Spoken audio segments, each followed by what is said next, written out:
the other 3-year-old in that conversation, journalism. Again, he's bounced back. Apparently, this horse is like a rubber ball. He's able to run through essentially all 3 legs of the Triple Crown, a throwback, if you will, for Eclipse and partners. You know, this horse, he continues to look great in the AM. And Whitey, Michael McCarthy, you know, they are kind of mapping out a plan for him. Where do you see him best suited? Does he stay West Coast and perhaps point for the Pacific Classic? You know, maybe he preps in the San Diego Handicap against Nisos, or does he go East Coast? To me, if I were involved, and I'm not the one that has to make the decisions, that's a decision for Eclipse Thoroughbreds and everybody involved with this horse, along with Michael McCarthy, I would probably keep him home. He's done a lot of traveling in a relatively short amount of time, and to your point, Nick, it seems like he takes to his racing very, very well, unlike some other horses that may need a little bit of time. He just keeps showing up time after time after time.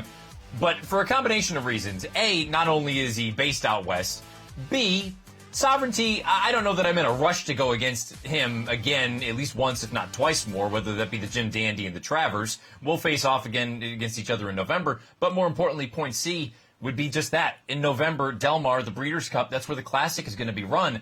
I personally like the idea of running in the San Diego. I know it's against older horses, and you got to deal with Nisos.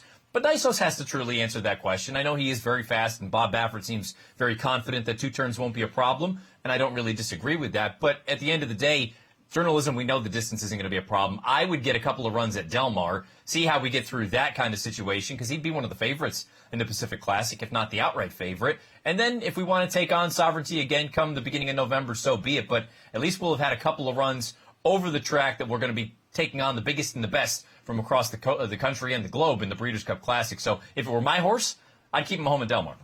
Yeah, I think you and I are on the same page. There's had 2 workouts since the Belmont Stakes, a couple of half-mile drills, roughly in 47 and change. Our very own Delana Stenchiver caught up with Whitey this past weekend at Los Alamitos to give us an update.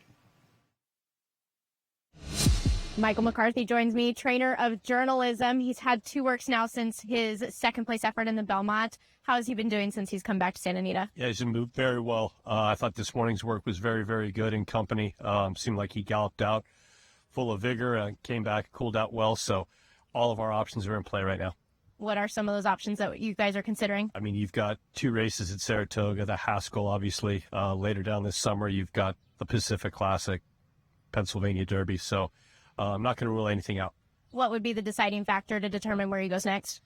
You know, there's a lot of moving parts to a horse like him, but we're just going to let him tell us when it's time to go. We're excited to see what he does next, Michael. Thanks.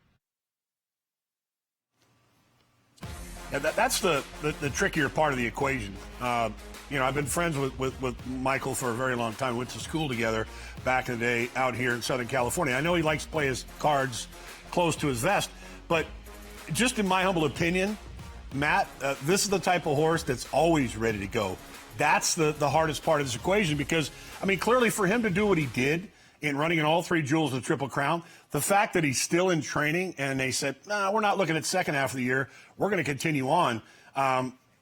It's kind of a lot of pressure, I think, for a trainer in this situation. But regarding the horse and the ownership group, Eclipse, obviously, they relegated a lot of horses out here. We saw Locke come out and, you know, win a big race and indeed could have gone anywhere. So I feel like their presence is on the West Coast.